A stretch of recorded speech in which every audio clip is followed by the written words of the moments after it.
A Hard Lesson Learned, a Pride and Prejudice short story. The Meryton assembly proved every bit as tedious as Darcy anticipated. The rooms were close, the company provincial, and the expectations placed upon him as Bingley's friend were both presumptuous and transparent. Every mother in the room had assessed his worth and found him suitable for their daughters. Every young lady had simpered and angled for an introduction. He had retreated to the edges of the room, seeking refuge from the spectacle, when Bingley approached with his characteristic enthusiasm. "Come, Darcy, I must have you dance. I hate to see you standing about by yourself in this stupid manner. You would much better dance." "I certainly shall not." Bingley continued his attempt to persuade him by drawing his attention to a young lady who was sitting out the dance. Without thinking, Darcy said dismissively, "She is tolerable, but not handsome enough to tempt me. I am in no humour at present to give consequence to young ladies who are slighted by other men. You had better return to your partner and enjoy her smiles, for you are wasting your time with me." Bingley departed, but a small figure that darted forward from behind a cluster of matrons caught Darcy's attention. A boy of no more than 10 years, with sandy hair and a face flushed with indignation, planted himself directly in Darcy's path. "Sir!" The child's voice carried across the immediate vicinity, causing several heads to turn. "I heard what you said about Miss Elizabeth Bennet, and it was cruel." Darcy stared down at the boy, astonished. "I beg your pardon." "You should beg hers." The child drew himself up to his full, unimpressive height. "My father says a true gentleman is kind and respectful, and you, sir, have been neither." A murmur rippled through the nearby guests. Heat rose in Darcy's face, not from shame, but from irritation at being publicly challenged by a child. "Young man, I suggest you return to your family before—" "I demand satisfaction, Mr. Darcy." The boy's voice rang out clearly, and the murmur became a buzz of shocked conversation. "Tomorrow morning at dawn, in the field behind the butcher shop. I shall defend Miss Lizzie's honour from your attack." Sir William Lucas, the assembly's host, materialised beside his young son, placing a restraining hand on his shoulder. "Bertie, my boy, perhaps— No, father, this is a matter of honour." The child, Bertie, fixed Darcy with a surprisingly steady gaze. "Will you meet me, sir? Or are you afraid?" The question stung. Darcy was many things, but he was not a coward. More importantly, he understood something that the gathering crowd did not. This child was in earnest. To refuse would be to humiliate him publicly, and whatever Darcy's faults, he would not crush a boy for defending a lady's reputation. "Very well, I accept your challenge," Darcy said quietly. "Name your terms." Bertie's eyes widened. He rallied quickly. "Dawn. The field behind the butcher shop. You'll need a second, sir. And you might as well bring a pony cart because you'll need help returning to Netherfield Park. I rarely miss." Despite himself, Darcy was amused. "I shall come prepared. And your second?" "My father will stand for me." Bertie glanced at Sir William, who looked torn between pride and horror. "Very well. Until tomorrow, Mr. Lucas." Darcy inclined his head with perfect formality, as though accepting a challenge from an equal rather than a child barely tall enough to reach his waistcoat buttons. Bertie returned the bow with equal gravity, then turned and marched away, his father trailing behind, while casting apologetic glances over his shoulder. The assembly erupted in speculation the moment Darcy turned his back, but he ignored it all. He found Bingley near the refreshment table, his friend's face a study in disbelief. "Did that truly just happen?" Bingley asked. "Did you accept a challenge from a 10-year-old boy?" "I did." "Darcy, surely you are not serious?" "We shall discuss it in the carriage. I believe it is time we took our leave." The interior of the Netherfield carriage was considerably less comfortable than usual, owing to the presence of Caroline Bingley and the Hursts, who had witnessed the entire exchange and could speak of nothing else. "A duel?" Miss Bingley's laugh was sharp and artificial. "With a child? Mr. Darcy, surely you cannot mean actually to meet that presumptuous little urchin?" Albert Lucas is Sir William's youngest son, Darcy said evenly. Hardly an urchin. But a child, nonetheless, Mrs. Hurst added, her fan fluttering with agitation. Oh, the very idea is absurd. What can he possibly hope to accomplish? Does he mean to challenge you with a wooden sword? Miss Bingley tittered. Oh, Louisa, can you imagine? Mr. Darcy, Master of Pemberley, engaged in mortal combat with a boy in short pants. Oh, the whole of England will be laughing about this for months. Let them laugh, Darcy said quietly, his gaze fixed on the dark countryside, passing beyond the window. But your reputation, Mr. Darcy. Miss Bingley's expression was painted with concern that did not reach her eyes. To be seen taking such a ridiculous challenge seriously. People will think you have lost your senses. The boy is clearly ill-bred and ill-mannered to speak to his betters in such a way. Sir William ought to take a strap to him. The lad defended a lady's honour, Darcy said, his voice cooling. There is nothing ill-bred about that. A lady! Caroline's laugh became shrill. Eliza Bennet is hardly that. She's a country nobody, with impertinent manners and no fortune. The child has probably formed some ridiculous attachment to her. You know how children are. And now he fancies himself her knight-errant. It is pathetic, really.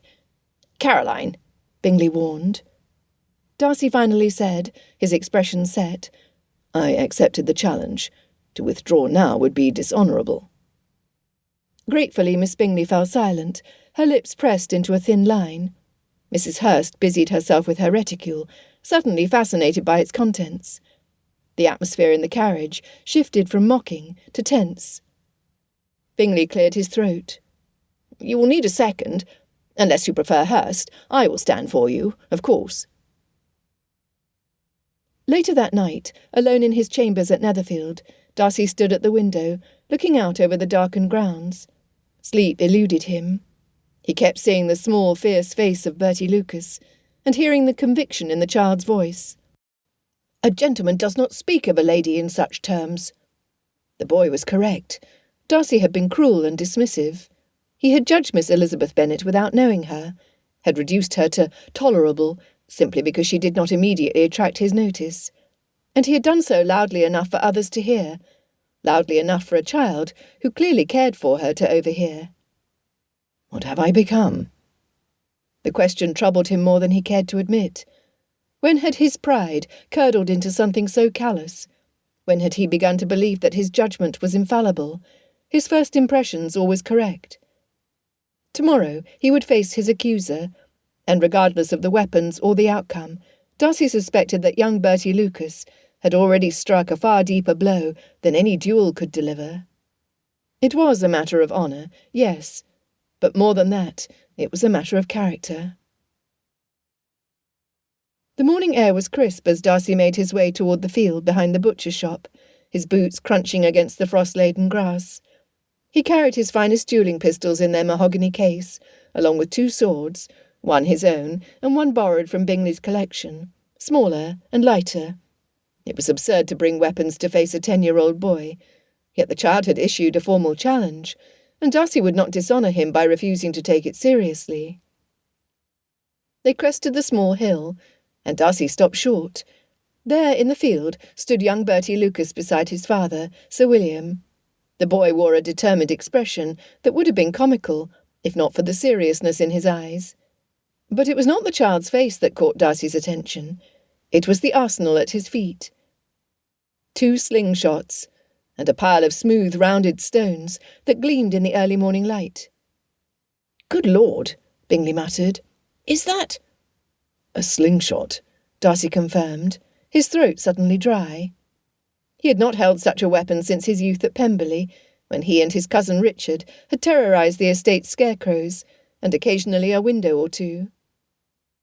Bertie marched forward, his small frame radiating confidence. "Mr. Darcy, I see you've brought your weapons." "Indeed." Darcy set down the pistol case and withdrew the smaller sword. "I thought perhaps—" "Oh, we won't be needing those, sir." Bertie gestured to his slingshots with evident pride. "I've brought proper weapons for both of us." Darcy glanced at Bingley, who was clearly struggling not to laugh. Sir William looked resigned, as though he had argued this point already and lost. Master Lucas, Darcy began carefully, while I appreciate your preparation, I must state that a slingshot hardly seems— Are you questioning my choice of weapon, Mr. Darcy? Bertie's young voice held an edge that reminded Darcy uncomfortably of his own imperious tone. Are you afraid? Clever boy. Not at all. I merely wish to ensure fairness. Oh, it'll be fair enough. Bertie picked up one of the slingshots and tested its pull. Unless you're not as good as you think you are. Before they could begin, however, Bertie held up his hand. Mr. Darcy, I should like to speak with you, private-like, just you and me. Darcy raised an eyebrow. Private? Yes, sir. Man to man. Or gentleman to gentleman. The boy's voice wavered on the last word, revealing the child beneath the bravado. Very well. Darcy followed Bertie to a spot some distance from their seconds, where a fallen log provided a natural boundary. The boy sat down, and after a moment's hesitation, Darcy joined him. Sir, Bertie began, his small hands clasped together. Before we have our duel, I think you ought to know something. A gentleman never speaks of a lady in negative terms. Never, ever. The words struck Darcy with unexpected force. From this child's mouth, the reproach was more damning than any speech from his father or his tutors at Cambridge. You are correct, Darcy said quietly. My father says a gentleman is expected to be kind and respectful and responsible. Bertie looked up at him with earnest eyes. Do you agree with that, sir? I do. Then why did you say those things about Lizzie? About Miss Elizabeth, I mean. Darcy was ashamed. I spoke without thinking, without knowing her. Well, that's foolish, isn't it? Bertie moved a stone with the toe of his boot. If only you got to know Lizzie better, sir, you would know that she's very kind. When I was sick last winter, she would come and sit with Charlotte, and she would read me books and tell me stories of heroes and kingdoms and dragons and knights of old. The image formed unbidden in Darcy's mind. Miss Elizabeth at her child's bedside, her fine eyes animated with the tales she wove, her voice gentle and patient. She would also bring me candies that I could suck on to ease the pain in my throat, Bertie continued, warming to his subject. Much better than the horrible-tasting medicine that Mother would give me. Even Charlotte, my oldest sister, although she's nice enough, she's not nearly as fun as Lizzie. She sounds like a remarkable woman, Darcy said, and meant it. Bertie studied him. Are you a true gentleman, Mr. Darcy? The question hung in the air between them. Darcy thought of his 10,000 a year, his estate, his place in society. He thought of his family name and his Cambridge education. And then he thought of his careless words at the assembly, spoken loudly enough for others to hear, designed to wound and dismiss. I believed I was, he said slowly, until you brought it to my attention that I was not acting as one. Bertie nodded sagely. Well, trust me, sir, I understand. Being a gentleman is hard work. Is it? Darcy found himself genuinely curious. And are you a gentleman, Mr. Lucas? Not so much. At least not yet. Bertie sighed dramatically. My father wants me to be, but it's particularly hard because he no longer wants me to play with my best friends, Calvin Barton and Sam Cobb, two of the finest lads in Hertfordshire. Instead, he wants me to spend time in company with Archibald Hammersmith and Reginald Huntington Davenport, who only want to brag about their father's hounds and how important they are. Darcy suppressed a smile. I see. And the schooling! Bertie rolled his eyes. I'd much rather be outside. I understand the feeling, Darcy said, though I confess I came to appreciate my education as I grew older. The boy considered this. Then, with the directness of youth, he asked, What's your life like, Mr. Darcy? Do you have to be a gentleman all the time? The question caught Darcy off guard. When was the last time anyone had asked him about his life, with genuine curiosity, rather than calculation? I am the master of Pemberley. It is an estate in Derbyshire. Is it grand? Very grand, perhaps too grand at times. Darcy found himself speaking more freely than he had in months. I have guardianship of my younger sister, Georgiana. She is 15, and it is a great responsibility. Do you read her stories when she's sick? The innocent question pierced Darcy's heart. When was the last time he had simply sat with Georgiana? Not to lecture or guide, but to simply be present. Not as often as I should. You should, Bertie said firmly. Sisters like that sort of thing. I shall remember that. Darcy paused. There are many responsibilities at Pemberley. When there are floods or fires, it falls to me to provide aid. When tenants struggle, they look to me for assistance. And society. He struggled for words that the boy might understand. Society places great pressure on a single gentleman of fortune. What kind of pressure? Women, Darcy said bluntly, then reconsidered his audience. That is to say, marriage. Many would seek to marry me for my wealth, rather than for myself. Bertie's eyes widened. Oh, Charlotte is 27 and not married, and she wants to be. Maybe you should just marry my sister and be done with it. Darcy could not help but laugh, a genuine surprised sound. I thank you for the suggestion, but I believe I shall select my own wife. You have a lot to choose from, I suppose. Bertie swung his legs. If it were me, I'd pick Lizzie. Of course, she's too old, and I'm not ready to get married. But when I am ready, I'll find someone exactly like her. High praise indeed. She deserves it. Bertie's voice grew passionate again. Do you know, she's funny and wise, and she can run faster than all the boys. Not only that, but she's also the only one who can outshoot me and Jimmy Sanders, and we're the best in the Shire. Darcy's brows arched. She can shoot? Yes, sir. She's deadly accurate. Could hit a sparrow at 30 paces if she wanted to. She don't, of course, because that would hurt the bird.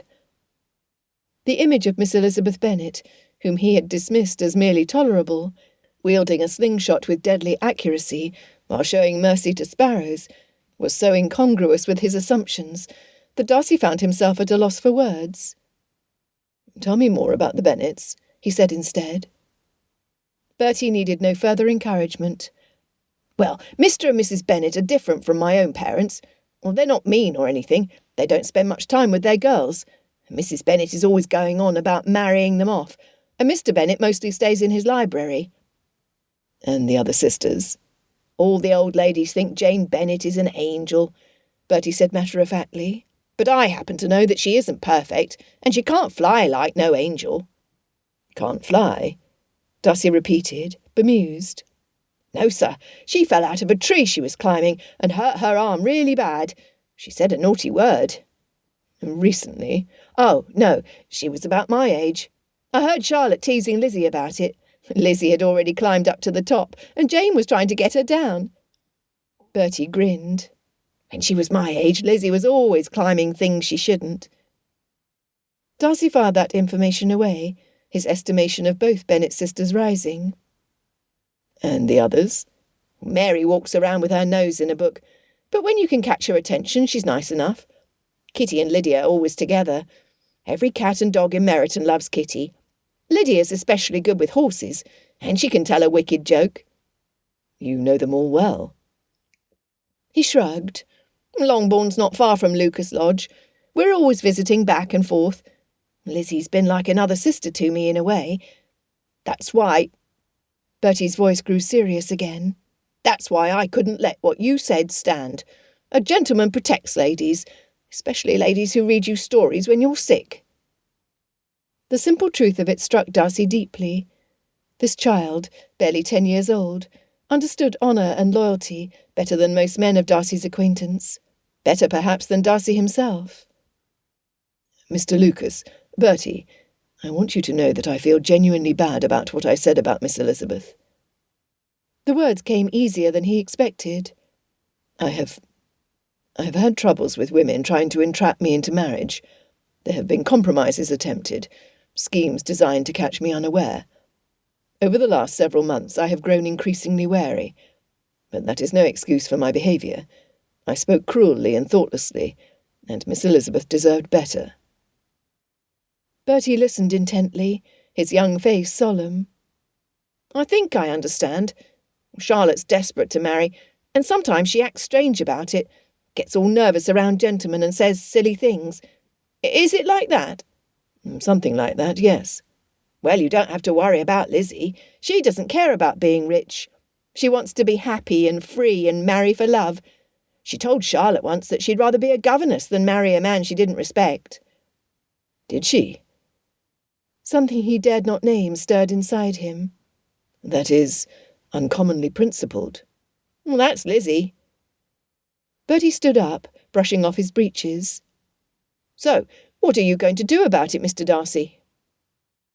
Darcy rose as well, looking down at the determined little face. As soon as it is calling hours, I will go to Mr. Bennett, explain what happened, and apologise to Miss Elizabeth in person. And then I intend to leave Hertfordshire and not come back. Not coming back? Bertie frowned. Why? Out of pride? Or because you're embarrassed? The distinction was razor sharp. Darcy met the boy's eyes. Embarrassed. Bertie pondered this. Finally he said, I'm not so mad at you any more, Mr. Darcy. Maybe it'd be best if I don't hurt you. Relief flooded through Darcy, though he kept his expression grave. That would be best, I think. Right then. Bertie brightened considerably. But while you're here, are you any good with a slingshot? Darcy thought of long-ago afternoons at Pemberley, of laughter and brotherhood, now lost to time and duty. I used to be, but it has been many years. I don't suspect it's something you could easily forget. Bertie picked up both slingshots and offered one to Darcy. The leather felt familiar in Darcy's hand, the weight and balance awakening memories. He tested the pull, and muscle memory guided his movements. Could I try? Bingley asked Bertie. And I, Sir William added. Bertie's face lit up. Of course, but first we need targets. He scampered off toward the fence line and began setting up stones on the posts. Everyone gets 3 shots, closest to the centre wins. What followed was perhaps the most peculiar morning of Darcy's life. 4 males of varying ages, a boy of 10, a knighted father in his 50s, and 2 gentlemen of means, took turns firing stones at fence posts, their laughter carrying across the field as the sun climbed higher. Bertie went first, hitting 2 of his 3 targets dead centre. Bingley managed 1 solid hit and 2 near misses. Sir William's aim was respectable for a man long out of practice. And Darcy, drawing on skills he had not used in 20 years, hit all 3 targets. Excellent shooting, Mr. Darcy, Bertie exclaimed. But you know, Lizzie could beat you. Darcy paused in the act of collecting stones. Could she truly? Oh, yes, sir. She's a dead eye. Best shot I've ever seen, and I've been practising for 3 years. There was no resentment in Bertie's voice, only honest admiration. He waved his hand toward the opposite end of the field. Hey, Lizzie! I see you and Jane there in the trees. Come and shoot with us. Surprised, Darcy examined the tree line. Sure enough, 2 ladies were approaching. How had he not noticed? Of course they would be there. It was her name, and a young lad she loved involved in defending her honour. Bertie almost danced with glee. You shall see now, Mr. Darcy. He leaned closer, cupping his hand over his mouth, so no one else could hear. Never bet against her, sir. Without a word, Elizabeth pulled her own slingshot from her pocket. Placing a stone in the narrow strip of leather, she fired off a shot that knocked all 3 stones from the post, a feat none of them accomplished, from a distance almost halfway across the field. Darcy looked at the small boy who had challenged him, who had defended a lady's honour with nothing but stones, and a pure heart. Good heavens, I misjudged her entirely. And he had not seen himself clearly either, had not recognised how his pride calcified into something brittle and blind. Master Lucas, Bertie, Darcy said quietly, as the others set up new targets. Thank you. For what, sir? for teaching me a valuable lesson. I need not make quick judgments about people. I misjudged Miss Elizabeth Bennet, and I misjudged you." Bertie grinned up at him. "Does that mean we're friends, Mr. Darcy?" Darcy found himself smiling back, genuine and unguarded. "I should be honoured to call you my friend." "Excellent. Friends don't shoot each other, so I suppose the duel's off." Bertie offered his hand, and Darcy shook it solemnly. "But you still have to apologise to Lizzie." "I shall. I give you my word as a gentleman." "Your word as a gentleman?" Bertie's eyes sparkled with mischief. "I'll hold you to that, sir." Darcy approached Miss Elizabeth and bowed. "If I might have a word." As they walked back toward Longbourn together, the morning sun warm on their faces, something inside Darcy shifted. The rigid certainty that had governed his life was suddenly less absolute. There were lessons to be learned from unexpected teachers. There was honour in admitting error. And there was, perhaps, a woman in Hertfordshire who deserved his respect, his attention, and, he hardly dared think it, his regard. By the end of the morning, he had gained a friend. Within 3 months, he gained a wife. The end.